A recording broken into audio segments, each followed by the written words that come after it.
in the previous lecture, what all did we do? We did all molarity, normality, mole fraction. Then we did the relationship between all, and we discussed a few questions. And we also started the chapter by doing the types of solutions. Now I said when we were doing the type of solutions, there are three solutions which we are going to discuss in this chapter. The first one is solution of gases and liquids. The second one is solution of liquids and liquids, and the third one which we will discuss that is the solution of solids and liquids. So three solutions we are going to discuss. Let's go on to the first one today, solution of gases and liquids. Now solution of gases and liquids is a very important type of liquid which has you can say many uses in our day-to-day life. Like for example, you're having Coke, you're having soda water, and all these carbonated drinks in which carbon dioxide, which is a gas that is dissolved in a liquid, right? Then second, all the aquatic animals, they depend upon dissolved gases in the water, like oxygen when dissolved in water, that helps them to inhale oxygen. So let's go on to this. When we are talking of solubility of gases and liquids,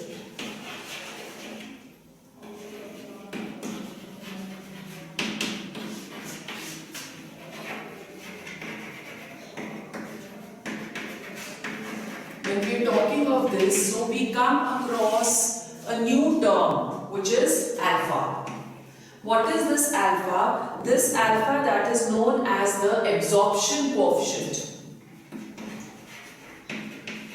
which means how much of a gas that is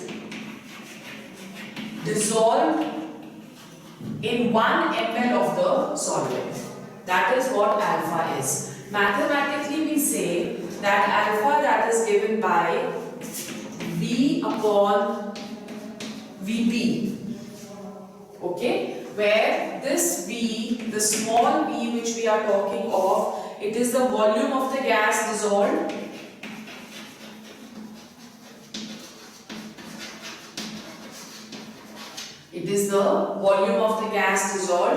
Capital V, which is in the denominator, that is equal to the volume of the solvent. Volume of the solvent, and P over here, that is equal to pressure, right? So alpha, the absorption coefficient, is the volume in milliliters of the gas dissolved in 1 milliliter of the solvent at a constant pressure and room temperature. So that is what alpha gives us, okay? So this is a new term for us. Now when we are looking at the factors on which solubility of gases depends, when we are looking at the factors on which the solubility depends, the first factor, that is the nature of the gas.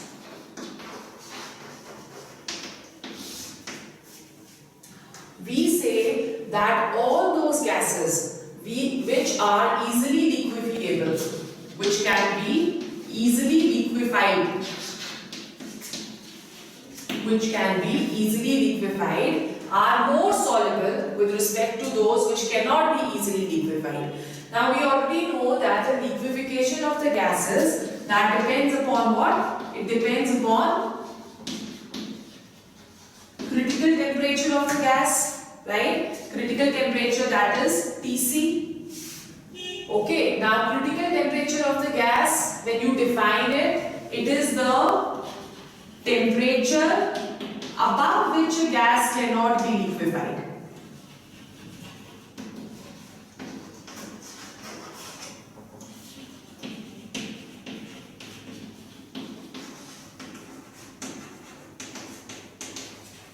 Okay, so it is the temperature above which a gas cannot be liquefied. All gases which have a higher value of critical temperature, they can be easily liquefiable, or they are easily liquefiable. For example, when we are talking of carbon dioxide has a high temperature critical temperature, it is approximately of the range of 38 degrees Celsius, right? So that can be easily liquefied and hence it is more soluble. Same is the case with methane. Methane also has a high critical temperature, so it easily dissolves in the gas, right? Then second, the factor on which the dissolution of a gas depends, that is temperature.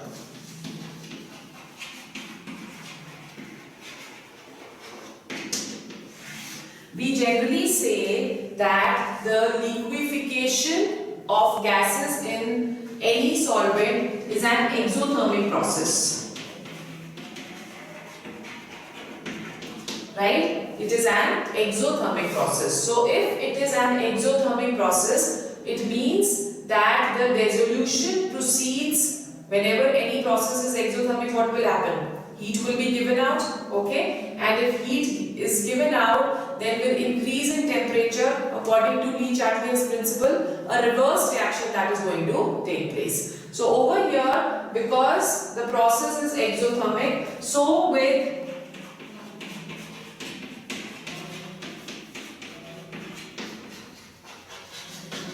increase in temperature, the solubility of gases decreases. Solubility of gases decreases. Right? The third very important factor on which solubility depends, that is pressure. When we are doing pressure, the effect of pressure is explained with the help of a law which is known as Henry's law. Right? Now what does this Henry's law say? It says that mass of the gas dissolved,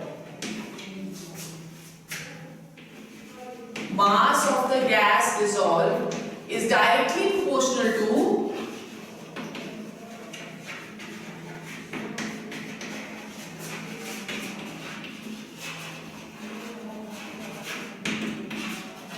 the pressure applied.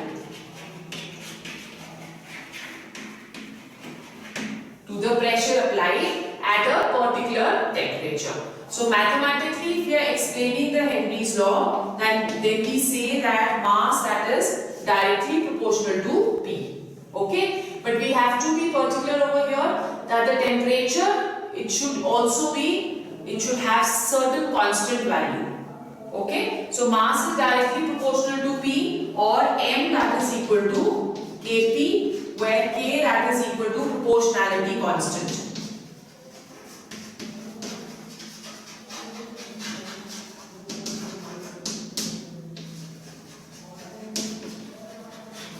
That is equal to proportionality constant. Okay. Now over here, this, when we know that M that is equal to Kp, okay, and K is a constant, if masses of two gases are given to us in the question, then this expression can also be written as M1 upon M2 upon P1 is equal to P1 upon P2.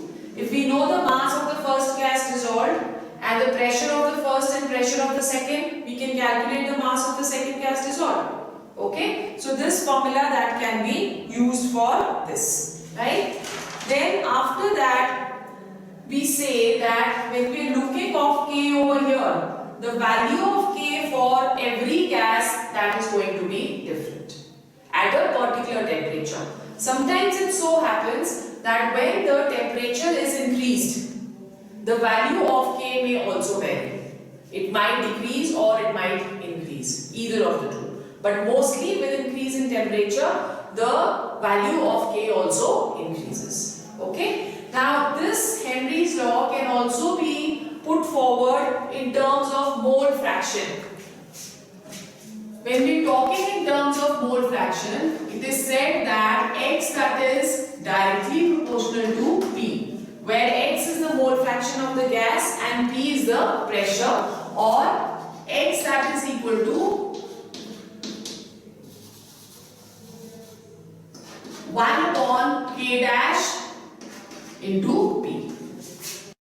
Again over here, this can also be put in a opposite manner, that pressure is directly proportional to mole fraction, or pressure that is equal to K dash into X, or X becomes equal to 1 upon K dash into P, right? Where this 1 upon K dash, that is equal to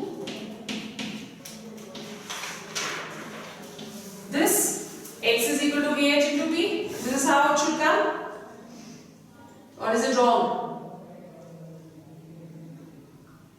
It's wrong.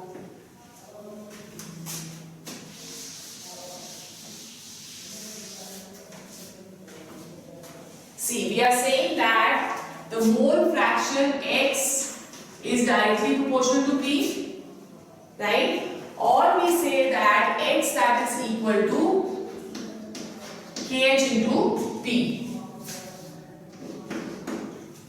Okay, where KH that is known as the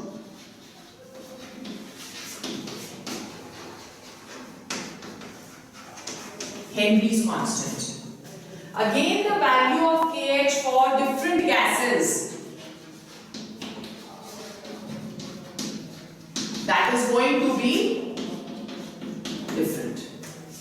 Okay, KH for different gases, that is going to be different, and with increase in temperature, the value of KH increases. Right? Now, if we are looking over here, then the mole fraction that is equal to KH into P. If the value of KH is going to be higher, then what happens to X? X is directly proportional to P. X is equal to K dash into P.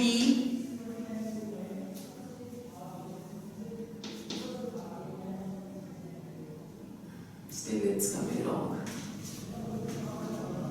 So I have written something wrong over here. X is equal to K dash into P. हाँ ठीक है. So 1 upon K dash into X, that is equal to P, and KH into X, that is, I have written wrong over there. That is why I am getting confused. Okay. This all has to be edited. Alright, so what are we saying over here? Let's see again. X is directly proportional to P, or X that is equal to K dash into P, where K dash is the constant of proportionality. When K dash comes down over here, it becomes equal to 1 upon K dash into X. 1 upon K dash, that is equal to KH. Okay, so KH over here, that is going to be equal to Henry's constant. Right? Now, when we are looking at this, X becomes equal to what? 1 upon KH into P.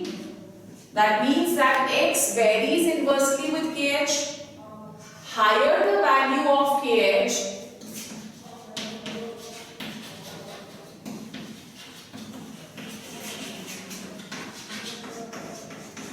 higher the value of KH, less is the solubility of the gas.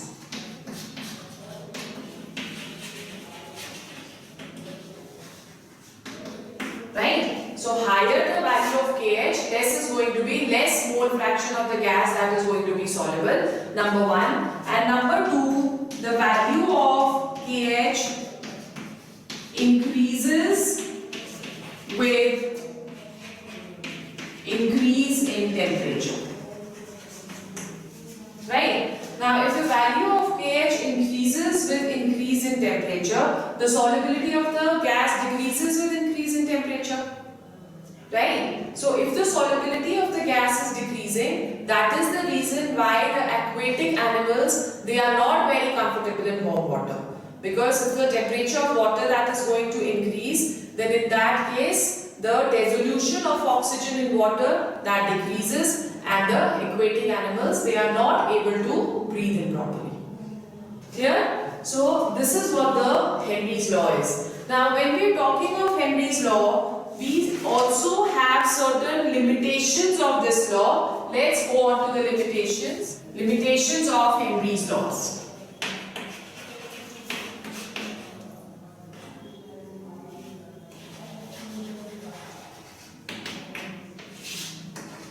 When we're talking of limitations, the first limitation of Henry's law is that the pressure should neither be too high or too low. So the pressure that should be a little moderate. It shouldn't be very high or it shouldn't be very low for gases to obey Henry's law, right? The second drawback is the temperature is not very low, because if the temperature is very low, the gases will not be able to attain the critical temperature and hence they are not going to be soluble. So the temperature shouldn't be very low.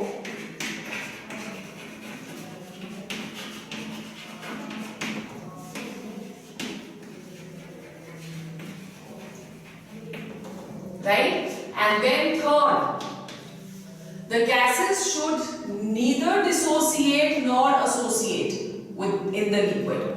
Okay? So gases should, or you can say that gases should neither react with the solvent nor associate in the solvent. Sometimes what happens that certain gases like ammonia, they react with the gases, for example, with water. For example, if we are taking NH3, it reacts with water to give NH4OH. Similarly, if we are taking carbon dioxide, it reacts with water to give us H2CO3. In these cases, the solubility of such substances or such gases, they are going to be higher than expected. Right? Similarly, one very common example is that oxygen that reacts with hemoglobin in the blood, and that is the reason why the solubility of oxygen is more than expected. Okay, so if the gases they are going to react with the solvent, in that case the solubility that is greater than what is expected by the Henry's law. So these are the certain limitations. Then what are the applications of Henry's law?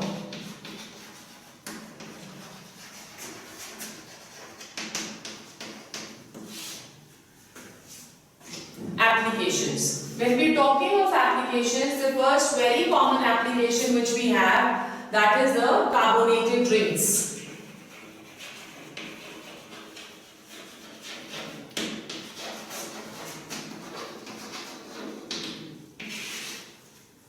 Carbonated drinks. We know that in carbonated drinks, carbon dioxide is dissolved in water, and that is the reason as soon as we open the lid or we open the cap of the carbonated drinks, Coke or Fanta, whatever you are having, the gas comes out with a fizz. A fizz sound that is seen, right? Or that is heard. Why the fizz sound? Because when we are releasing the pressure by opening the cap of the bottle, as soon as we release the pressure, the dissolved carbon dioxide, it gushes out.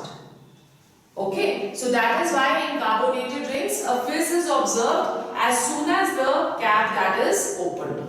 Then second application is in scuba diving. Scuba diving. What happens in scuba diving? In scuba diving, the divers, they have cylinders, right, of now when they are going under the sea, then what happens? What happens to the pressure? The pressure is going to be more. As the pressure is more, nitrogen being very soluble, under pressure it goes inside the blood. When the divers they come out, the pressure is released and oxygen immediately gushes out of the body. Okay? When it gushes out of the body, it forms bubbles in the capillaries. These bubbles, they are known as bends, which are very, very painful. Sometimes it so happens that there are so many bubbles are formed inside the capillaries that it may prove fatal to the body. Right? So that is what scuba diving is, when they go under the sea at high pressures. So just to avoid this situation, the scuba divers now have started carrying cylinders which is filled with 11.7%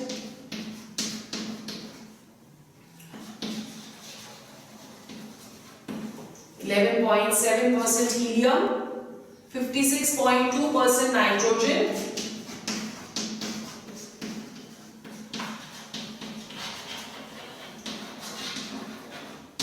56.2% nitrogen and 32.1% oxygen.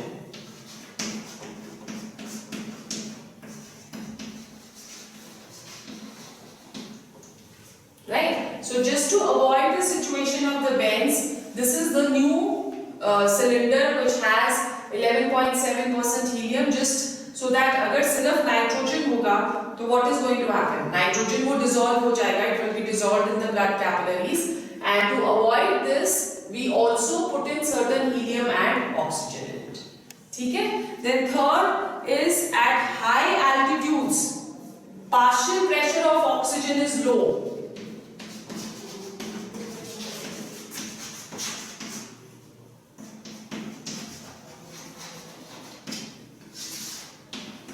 At high altitudes, partial pressure of oxygen is low.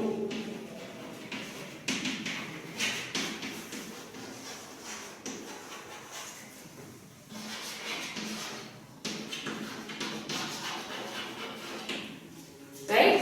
Now, if the partial pressure that is going too low, what will happen? जो हमारी body है, inside that the concentration of oxygen that is going to be low inside our body, right? As a result of which there is a disease which develops, which is known as anoxia. Right? Now this disease anoxia, it enables a person to think. That is, it is going to hit the nervous system. Right? So a person cannot think and act properly due to anoxia. So these are the applications. Then there is another term जिसको हम बुलाते हैं salting out effect. Salting out effect. What does salting out effect means? It means that the gases are less soluble. That the gases are less soluble in salt solutions or in aqueous solution of electrolytes.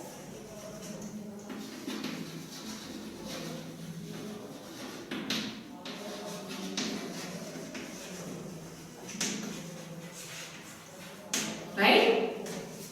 It is less soluble in aqueous solution of electrolytes than in water.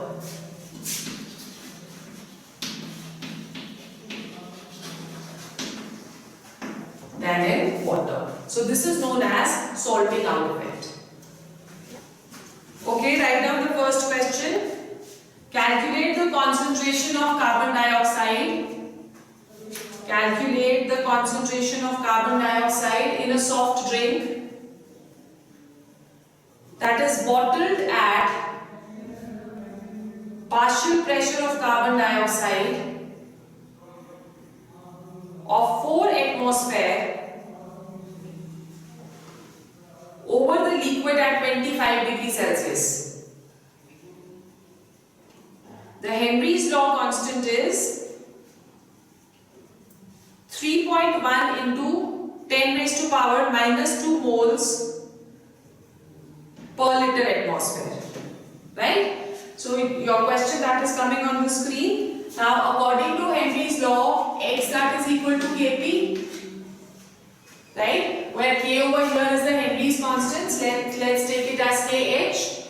Now here, what is K given? K over here is given to us as 3.1 into 10 raised to power minus 2, and the pressure given to us is 4. Okay, so this is a very simple question. We are just going to multiply it. So this comes to 12.4 into 10 raised to power minus 2, or it can also be written as 0.124. Okay, so this is going to be the mole fraction. So this is a simple question. Let's go on to the second one. The partial pressure of ethane. The question is coming on the board. The partial pressure of ethane over a saturated solution containing 6.56 into 10 raised to power minus 2 grams of ethane is 1 bar. If the solution contains 5 into 10 raised to power minus 2 grams of ethane, then what shall be the partial pressure of the gas? Okay, so over here we are going to take a ratio.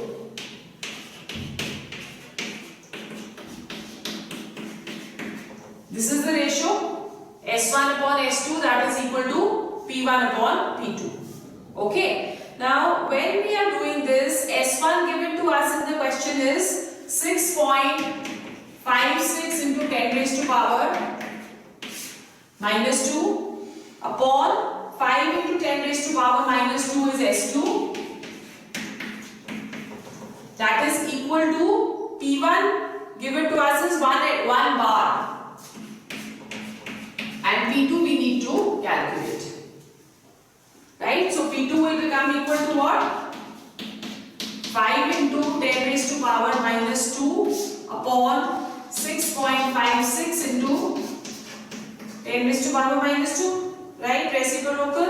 So when we calculate this, the answer is coming to 0.762 bar.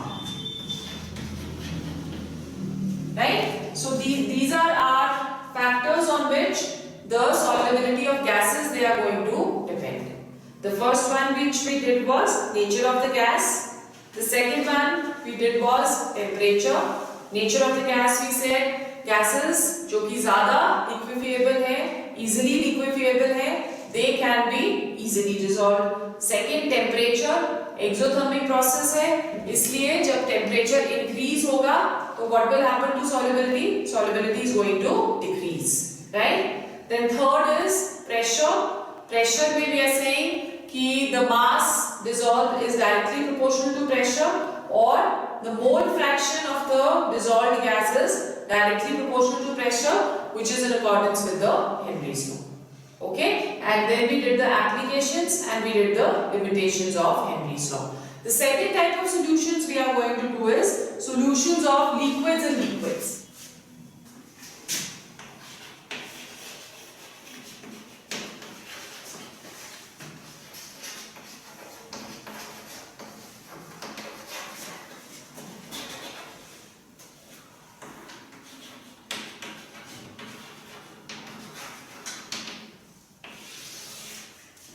Solutions of liquids and liquids. When we are discussing solutions of liquids and liquids, we generally say that whenever liquids are dissolving in liquids, there are certain changes which are taking place in the liquid which is being dissolved and the liquid in which which is behaving as a solvent. Okay, because we know that in liquids there are forces of attraction. So if the liquid which is being dissolved, that will also have forces of attraction that will try to break the forces of attraction of the solvent and make some space for itself to settle down. Okay, so that is why there are a lot of changes which take place. Whenever liquids combine with liquids, the process may be endothermic, because obviously when we are trying to push two liquids together, and they are breaking the forces of attraction of themselves also and of the other liquids also, then in that case either the reaction will be followed by loss in energy. If there is loss in energy, the process is known as exothermic process, or energy might be absorbed. So if energy is absorbed, the process that is going to be endothermic in nature. So this dissolution of liquid in liquid may be exothermic or it may be endothermic. Clear? So when we are talking of liquids, we basically categorize this solution into three. The first one, they are known as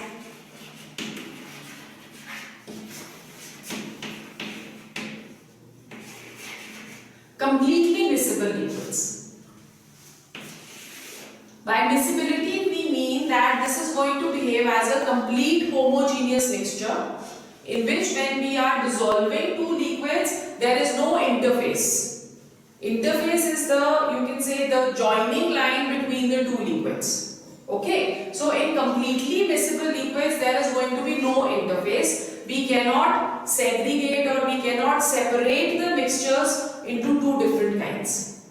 Right? Examples which we can take over here is alcohol and water.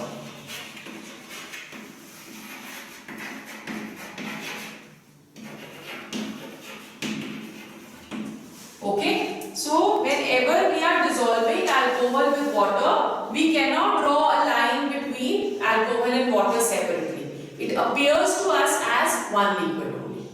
Got it? Similarly, another example we can take over here is that of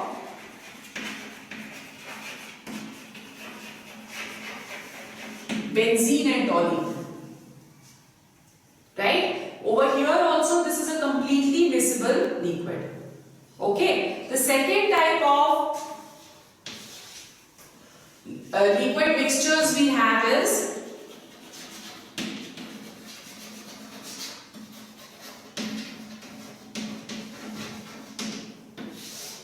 partially miscible liquids.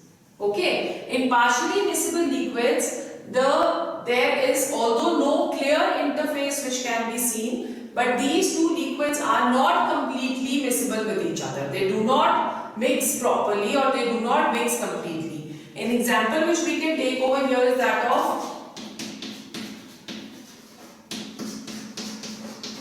ether and water. Okay, and also phenol and water.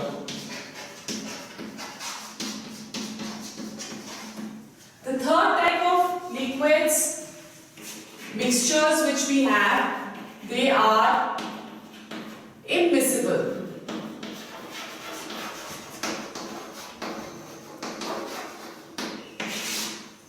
Immiscible liquids. What do we understand by immiscible liquids? That they are not going to mix at all with each other और यहाँ पे हमको एक interface नजर आएगा. There is going to be line which is separating the two liquids, right? So immiscible liquids example which we can take over here is oil plus water, right? Another example which we can take over here is carbon tetrachloride plus water. So you know when you're dissolving oil in water, oil being lighter, it is going to float on the top. And there is a distinction line between oil and water. But now in this section, we are going to only talk of completely miscible liquids. Right? So let's go on to the completely miscible liquids. The completely miscible liquids, they can be divided into two kinds. The first one, because they are making homogeneous mixtures, so they can be known as solutions. The first one, they are known as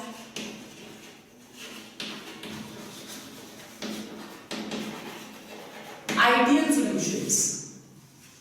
Okay, so what are ideal solutions? Ideal solutions are those in which the interaction of the first solvent is equal to the interaction between the solute. Both are liquids over here. Solute is also a liquid and solvent is also a liquid, right? So जो forces of attraction है इसमें AA in solvent, that is equal to forces of attraction in solute. when we mix these together, we will get another forces of attraction AB, right? So this is the forces of attraction between AB, that is also equal. So all forces of attraction in this case, they are going to be equal.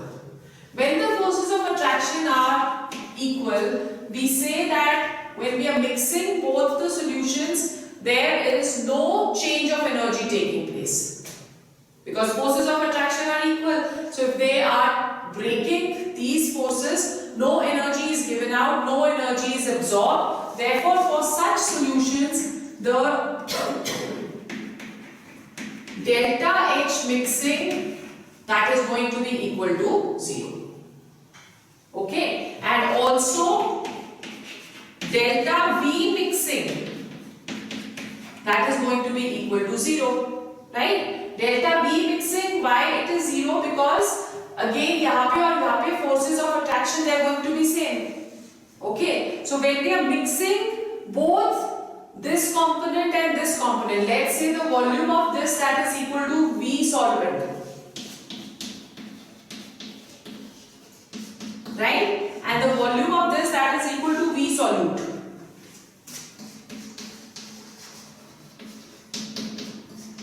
By adding both of this, the volume that will be equal to V solution, right? Now we are saying that delta V that is equal to V of the products minus V of the reactants. Okay, product over here is the solution. So V of solution we are saying that is equal to V of solvent plus V of solute. When this becomes equal to this, then this becomes equal to this. Therefore, delta V mixing that will become equal to 0. Got it? Alright. Then another thing over here is that ideal solutions, they obey the Reol's law. Now let's understand first what is this new term which has come up, that is the Reol's law. Okay? Reol's law says that according to Reol's law, you can write down, according to this law, the partial pressure of any volatile constituent of a solution is equal to the vapor pressure of the pure component. So if we are looking at two components over here, let's say the pressure due to this is PA and the pressure due to this is PB, right? So over here the pressure, partial pressure due to A, because both are volatile liquids, so both are going to be converted into gases. PA that is equal to PA naught into XA, right? Where PA naught is the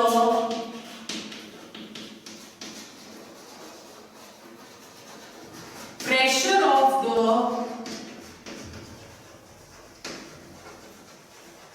pure component A and XA is the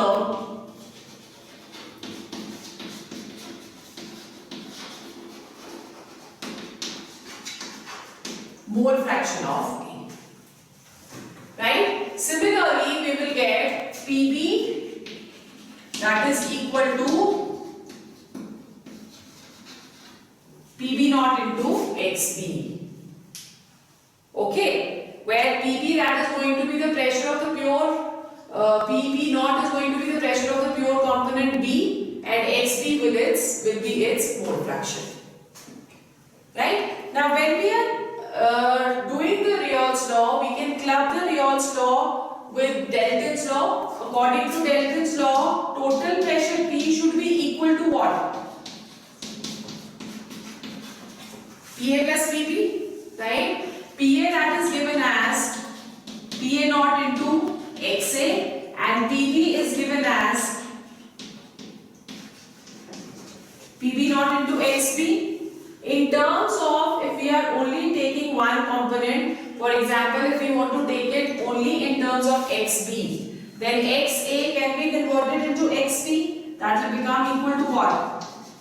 PA naught 1 minus XB plus Pb naught into xp, right?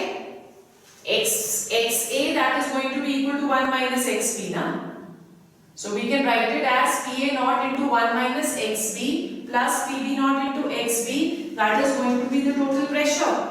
If we only know about the mole fraction of one of the component, then we can also write down the total pressure in this term. Okay? So this is what the Reol's law is. Now all which obey the Reol's law, they are going to be ideal solutions. Right? Examples of ideal solutions which we can take is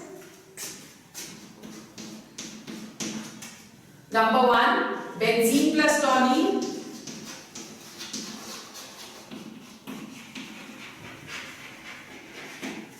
Second example we can take is normal hexane plus normal heptane.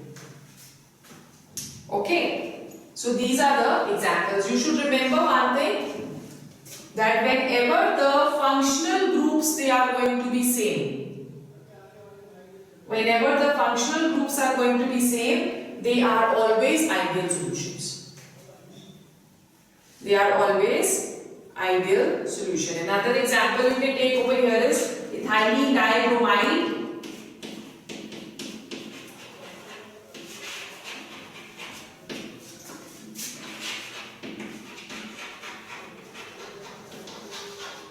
plus